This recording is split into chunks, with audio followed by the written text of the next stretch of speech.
እሺ ሰላም ሁላችሁንም። ትላንት ያው ቀጠሮ ነበረኝ የፍርድ ቤት ቀጠሮ ከርዕሱም እንዳያችሁት ስለሱ ለማብራራት ነው የመጣሁት። በመጀመሪያ እግዚአብሔርን ማመስገን እፈልጋለሁ።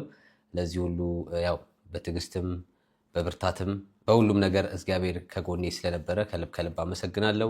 ከእግዚአብሔር ቀጥሎ ደግሞ ሁላችሁንም እናንተን በጸሎትም በሐሳብም በሰፖርትም በሁሉም ስደግፉኝ ለነበራችሁ የዩቲዩብ ተከታታዮቼ ከልብ ከልብ አመሰግናለሁ። በቅርብም ደግሞ ሆናችሁ እንደ ቤተሰብ ከቤተሰብም ጀምሮ ከቅርብ ጓደኛ ጀምሮ ሶሻል ሚዲያ ላይ ያላችሁ በአጠቃላይ ከጎኔ ስትቆሙ ለነበራችሁ ሁላችሁንም ከልብ ከልብ ማመስገን እፈልጋለሁ። ያው እንደምታውቁት ትላንት ያያችሁ ያው ቲክቶክ ላይ ያያችሁ ሰዎች ትላንት ቀጠሮ ነበረን የፍርድ ቤት ስንጠብቀው የነበረ ቀጠሮ ነው። ያው ቀጠሮም ደርሶ ቀጠሮ ላይ ትላንት ተገኝተን የተፈጠረው ነገር በአጠቃላይ ለእናንተ ለማብራራትና ለማስረዳት ነው እዚህ የመጣሁት። ያም የሆነበት ምክንያት ያው ሁሌ ፍርድ ቤት ከሄዳችሁ ደግሞ ሌላ አይነት ነገር ይቀየራል። እኔ ጋር ያው እስከዛሬ 3 ወር 4 ወር ሙሉ እኔ ጋር ስለነበሩ አሁን ደግሞ ፍርድ ቤት ደግሞ ምን ተወሰነ የሚለውን ከልጆቹ ጋር ያለኝ ግንኙነት ምን ይመስላል የሚለውን ለእናንተም ለማስረዳትም አንድ የሶሻል ሚዲያ ላይ የወጣ ነገር ስለሆነ ሁሉንም ደግሞ ማብራራት ስላለብኝ ለእናንተ አብራራቸዋለሁ። ተጨንቃችሁም አስባችሁም ለእኔ ያው እንደ አባትነት ይከብዳል። ያው ብቻ ብዙ ሰፖርት ነበረ። ያንን ከልብ በድጋሚ እያመሰገንኩ ፍርድ ቤቱ ላይ ስለተወሰነው ነገር አስረዳቸዋለሁ ማለት ነው። ወደ ጉዳዩ በአጠቃላይ ሲገባላችሁ ልጆቹ እኔ ጋር በነበሩበት ሰዓት እሷ ከጠበቃ ጋር ተነጋግራ በጠበቃ ደብዳቤ አስልካ ልጆቼ ማየት ፈልጋለሁ። ከዛ የእሷ ያቀረበችው ምርጫ ልጆቻችንን እኔ ጋር 2 ሳምንት አንተ ጋር 2 ሳምንት እየተቀያየርን ማሳደግ ነው የምፈልገው 50-50 እየተከፋፈልን በሚል በጠበቃ በደብዳቤ ያው መጣልኝ ማለት ነው። እንደዛ ሲመጣልኝ ደግሞ የኔ ምላሽ ምንድነው የሚሆነው? መጀመሪያ ለጠበቃው በአግባቡ እኔ የምፈልገውን መንገድ እና ልጆቹም እንዴት እኔ ጋር እንደገቡ በምን ጉዳይ እኔ ጋር ሊመጡ እንደቻሉ ሁሉ ነገር አስረድቼ ለጠበቃዋ ለእሷ ጠበቃ በአግባቡ መልሼ ከዛ በኋላ ያው መቶልኝ አያውቅም። ከዛ እኔ ወዲያው ወደ ፍርድ ቤት ወደ ትልቅ ዋናው ጉዳይ ወደሚመለከታቸው የፋሚሊ ተወካዮች ፍርድ ቤት ወደ እነሱ ቀጥታ አፕላይ ያደረኩ ማለት ነው። እኔ የምፈልገውን ደግሞ ወደ እነሱ ሄድኩ። ወደ ጠበቃው ከመለስኩ በኋላ ወደ ፍርድ ቤት ቀጥታ ወሰድኩት። ፎርሙላ የሚሞላለ እሱ ሞልቼ ፋሚሊ ግርሽት ያው በጀርመንኛ የምታውቁት ወደ ፋሚሊ ግርሽት ተመራ ማለት ነው። እሱንም ደግሞ ከሚያውቅ ሰው ጋር ከጠበቃም ጋር ቅርቤ ከሚባሉ እውቀት ካላችሁ ሰዎች አማክሬ ይሄን ነገር ልወስንም የቻልኩበት ምክንያት ወደ ፋሚሊ ግርሽት ዋናው ትክክለኛ መፍትሄ ልታገኙበት የምትችሉት ፋሚሊ ግርሽት ስለሆነ ጠበቃ ሳይሆን የሚወስንላችሁ ዋናው ፍርድ ቤት ስለሚወሰን ወደዛ አመራሁት ማለት ነው። ወደዛ ሲመራ የኔ ፍላጎት የነበረው ምንድነው? ልጆቹ ወይ እኔ ጋር ያድጋሉ ወይ እሷ ጋር ያድጋሉ ነው። የኔ ፍላጎት ልጆቹ 2 ቤት ማደግ እንደሌለባቸው አምናለሁ። እኔም አልፈለግምም እንደዛ። ለልጆቹም ጥሩ አይደለም። እኔ ጋር የተለየ ህግ አለ፣ እሷ ጋር የተለየ ህግ አለ። ልጆቹ በመሀል ግራ ይጋባሉ። ለማሳደግ ወይ ይከብዳል። 2 ሳምንት እዛ ጋር 2 ሳምንት እዚህ ጋር ልጆቹ በመሀል ጥሩ አይሆንም። እኔም ደግሞ ያንን ሞዴል አልፈለግኩትም። በዛ ምክንያት ለፋሚሊ ግርሽት ቃሌን ሰጠው። ከዛ ቀጠሮ መጣ። በዚሁ መልኩ ደረሰ። ቀጠሮ ጋር በገባን ሰዓት እኔም ያልኩበት ሪዝን እንደዚህ አይነት በዚህ 2 ሳምንት ለእኔ ጋር 2 ሳምንት አልፈልግም። እኔ የምፈልገው ወይ ልጆቹ እኔ ጋር እንዲኖሩ ወይ እሷ ጋር እንዲኖሩ። ከዛ እሷ ጋር የሚኖሩ ከሆነ እኔ ደግሞ በ2 ሳምንት አንዴ ያው ፍርድ ቤት በሚወስነው በ2 ሳምንት አንዴ ዓርብ ወስጃቸው ከትምህርት ቤት ከዛ ቅዳሜ እሑድ ቆይተው እሑድ ደግሞ ቀጥታ በንጋታው ሰኞ ጠዋት አስገብቻቸው ከዛ እሷ ትወስዳቸዋለች። ልጆቹ መኖር ያለባቸው አንድ ቤት ነው እንጂ 2 የተለያየ ቤት በየሳምንቱ እየቀያየሩ ለልጆቹ ጥሩ ስለማይሆን በእንደዚህ አይነት ነገር አልፈልግም ብዬ ከእነሱ ጋር ተሟገትኩ ማለት ነው። ከዛ መጨረሻ ላይ በእኔ ሀሳብ ተስማሙ።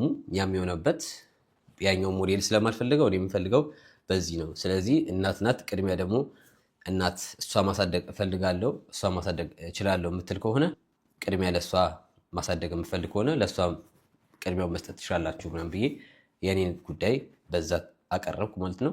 የእሷ ጉዳይ ያኛው ደግሞ እኔ ስላልፈለግኩት ያኛው ውድቅ የሆነና ከዛ በዚህ ባልኳችሁ መሰረት ከሰኞ እስከ ዓርብ ባለው ሮብ ቀን አንዱ ቀን ይመረጣል። ሮብ ቀን ተመረጠ። ከሮብ ቀን ከትምህርት የታወጣቸውና ከኪንደርጋርተን ከ15 ተኩል አውጥቼ ከዛ እስከ 17 ተኩል አቆይቼ ወደ ቤታቸው መመለስ። ከዛ በየ2 ሳምንት አንዴ ደግሞ የራሴ ቤት ሲይዝ በራሴ ቤት ደግሞ እያደሩ ዓርብ መጥተው ያው ሰኞ ለመመለስ ትምህርት ቤት ለማስገባት በዛ ተስማማን እንጂ ይሄ ጉዳዩ አሁን ወደ ሌላ ነገር ለመውሰድ እየተፈለገ ስለሆነ በነዛ ወገን ልጆቹን ቀማ ነው እንደዚህ ነው እንደዛ ነው ይሄ የተለየ ድራማ ስለማያስፈልግ እኔም ደግሞ ግልጽ ማድረግ ስላለብኝ ለእናንተ ግልጽ ለማድረግ ነው አሁን እያስረዷችሁ ያለሁት።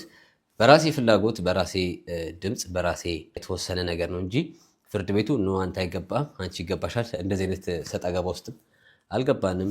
የኔና የሷ ጉዳይ እንደምታውቁት የሁለታችን ጉዳይ ነው። እኔም ማምነው የሁለታችን ጉዳይ ነው ብዬ ነው እንጂ ማስበው ሶስተኛ ወገን ሶስተኛ ሰው ማስገባት አልፈልግም። በህይወታችን ላይም ሶስተኛ ሰው እየገባ አያት ተብዬዋ ነው እየበጠበጠች ያለችው። ስለዚህ በዛ ጉዳይ የእሷንም ደግሞ ጉዳይ ልጆቹ ጋር አጠገባቸው እንዳትደርስ፣ በእኔ ልጆች ጉዳይ አያታቸው እንደማይመለከታቸው፣ አያታቸው ላይ ፈርቦትን እንዲመጣ አያታቸው ልጆቼ ላይ ፈርቦትን እንዲሆን በራሴ በሚሄድበት መንገድ ተናገርኩ። እንደዚህ ክስ ላይ ነኝ። አያታቸው ለልጆቼ አትገባም፣ ልጆቼ በአያታቸው ማደግ የለባቸውም። በቃ በእሷ ያለውን ጉዳይ ተናግሬ የእሷ ክልከላ እንዲሰጣት ለፍርድ ቤቱም አቅርብ ያለው እናትና አባት ናቸው። ኃላፊነቱን የምንወስደው እኔና እሷ ነን። የሚመለከተንም እኔና እሷ ስለሆንን ፍርድ ቤቱም በዛ መልኩ ተናግሬ ለእሷም ማስጠንቀቂያ ተሰጥቶ የራሴ መብት ስላለኝ በልጆቼ ጉዳይ እኔና እሷ ብቻ ነው በልጆቻችን ጉዳይ መብት ያለን። ስለዚህ በዛ ጉዳይ ልጆቹ አያታቸው እጅ ላይ አያታቸው ማየት እንደማትችል፣ አያታቸው አጠገባቸው መድረስ እንደማትችል ነው እኔም በፖሊስ ጣቢያም በፍርድ ቤትም ድረስ ጥግ ድረስ የሚሄድበት ማለት ነው። ገባችሁ? ያ እንዲሆን ስለማልፈልግ በእንደዚህ አይነት መንገድ ሄጃለሁ። ፕሮሰሱ እንደዛ ነው ሄደው። በሰዓቱ እሷም እዛ ተገኝታ ነበር፣ ግን ውስጥ አልገባችም። እኔና እሷ ብቻ ነን። መጀመሪያ ልጆቹ ኢንተርቪው ተደረጉ፣ የእነሱ ቃል ተወሰደ። ከዛ በኋላ እኛ ደግሞ ለብቻችን ገባን። ከዛ እኔ ባልኩት መንገድ በዚህ ስለተስማማው በእንደዚህ አይነት መንገድ ጸደቀ። እኔ ልጆቹ ማሳደግ አልችልም፣ እኔም ማሳደግ አልችልም ብትል ኖሮ እኔ ነበር ልጆችን ማሳደገው። እዛውም ተናግሬያለሁ ቃል በቃል እኔ ቤት ማደግ ካለባቸው እኔ ቤት ያድጋሉ። ኃላፊነቱን ወስጄ ሙሉን ሪስፖንሲቢሊቲ ወስጄ አሳድጋቸዋለሁ ልጆቹን። እኔ ማሳደግ እፈልጋለሁ ካለች መከራከር አልፈልግም። እኔ ደግሞ ወስደው እኔ ዕቃ አይደሉም ልጆቹ። መከራከርም አያስፈልግም።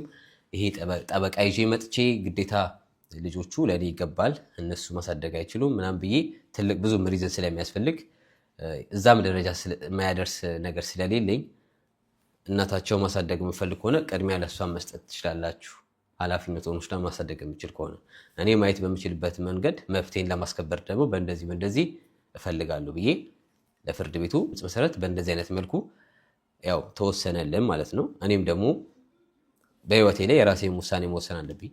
ወይ ልጆቹ ማሳደግ አለብኝ ወይ ደግሞ ካላሳደግኩ በእንደዚህ አይነት መንገድ እያየው ልጆቹን የራሴን ስራ መስራት ካለብኝ እንደ አባትነት ማድረግ ያለብኝ ነገሮች እንደ አንድ ወጣት ብዙ ነገር ማድረግ ማሳካት የምፈልጋቸው ነገሮች መስራት ያለብኝ ነገሮች አሉ።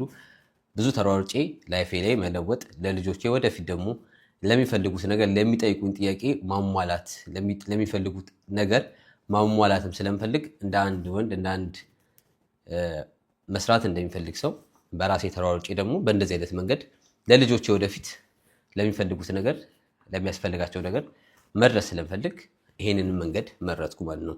የማይሆን እንደመሆኑ ደግሞ እናታቸው ማትችል ቢሆን ኖሮ ለዛም ኃላፊነቱ ለመውሰድ ሬስፖንሲቢሊቲውን ለመውሰድ ፍቃደኛ ነኝ፣ ዝግጁም ነበርኩ። ይሄንን 3 ወር 4 ወር የሚያሳልፍኩት ያም ምስክር ነው። ልጆቹ እናታቸው አልፈልግም በምትልበት ሰዓት እኔ ባጠገባቸው ነበርኩ። ካጠገባቸው አራኩም አጠገባቸው ሆኜ ልጆቹን እንዳባት የሚያስፈልጋቸውን እንክብካቤ በመስጠት ትምህርት ቤትን በመውሰድ ሁሉ ነገር በማሟላት ኃላፊነቴን ተወጥቻለሁ። በእንደዚሁ ቢቀጥል ኖሮ በዛው ነበር ኃላፊነቴን የሚቀጥለው። የራሴ መስዋዕትነት ከፍዬ ልጆቼን ለማሳደግ ዝግጁ ነኝ እስከዛሬም ድረስ እና ነገሮቹ በእንደዚህ ሁኔታ ነው የሄዱት እና በአጠቃላይ በእንደዚህ አይነት ነገሮች ነበር ስንነጋገር የነበረ። ወደ 1 ሰዓት 2 ሰዓት ይሆናል የፈጀው። በሰዓቱ ተነጋግረን ሁሉ ነገር በዚህ በመስማማታችን ተወሰነ በእንደዚህ አይነት ነገር። ከዛ ልጆቹ ደግሞ መች ነው ወደ እናታቸው የሚሄዱት እሱ ገና አልተወሰነም። እንግዳም ታለ እኔ ጋር ያሉት ፋሚሊዎች አሉ እኔን የሚያግዙኝ። እነሱ ተነጋግረው ልጆቹ ወደ እናታቸው ቤት የሚሄዱበት ቀን ስላልተወሰነ በሚወሰንበት ሰዓት ልጆቹ ወደ እናታቸው ቤት ሄዳሉ።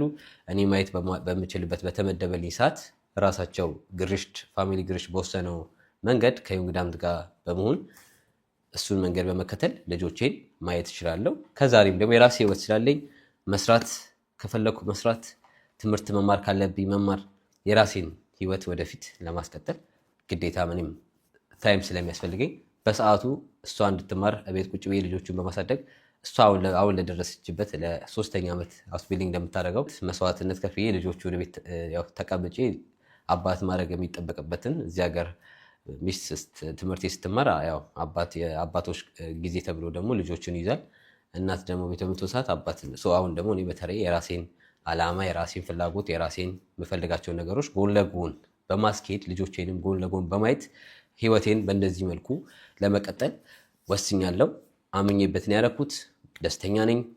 በሁለቱም በኩል ደስተኛ ነኝ። እኔ ማሳደግ እንደምችልና ፈቃደኛ እንደሆንኩ በዚህኛውም ደግሞ መንገድ በተወሰነው መንገድ በጣም ደስተኛ እንደሆንኩና ሁለቱም ለእኔ የሚጠቅሙኝ ለእኔ የምፈልጋቸው ነገሮች ናቸው። ምንም ልጆቼ ናቸው። አሁንም ነገ ሌላ ነገር ቢፈጠር ማሳደግ የማይችሉበት ሁኔታ ቢፈጠር አሁንም አጠገባቸው ነኝ። ያንን ኃላፊነት ለመውሰድ ዝግጁ ነኝ። ያለው ነገር ይሄ ነው። በአጠቃላይ ግን ሁላችሁንም ከልብ ማመስገን እፈልጋለሁ። እስካሁን ሰፖርት ስታደርጉኝ ለነበረ በፀጉር ጉዳይ በልጆቹ በሚታመሙ ሰዓት ምን ማድረግ እንዳለብኝ እናንተን ኤክስፒሪየንስ ታካፍሉ ለነበራችሁ ለሁላችሁም ሰፖርት ስታደርጉኝ ለነበረው ከልብ አመሰግናለሁ። ይሄ 2-3 ወር በጣም ብዙ ስራ ነበረብኝ። በዛውም ልክ ደግሞ ስራ ያው ልጆች ራሱን የቻለ ስራ ስለሆነ በሰዓቱ ብዙ ጊዜ ያው ከልጆች ጋር ነበር ማሳልፈው። ወጥቼ እንኳን መስራት አልችልም ነበር። ያለው ሲቹዌሽን ሁሉ ነገር እንደ አዲስ ድብልቅልቅ ያለ ነገር ስለነበረ እናንተም ዩቲዩብን በመደገፍ ከጎን የነበራችሁ ቲክታክ ላይም ወጥቼ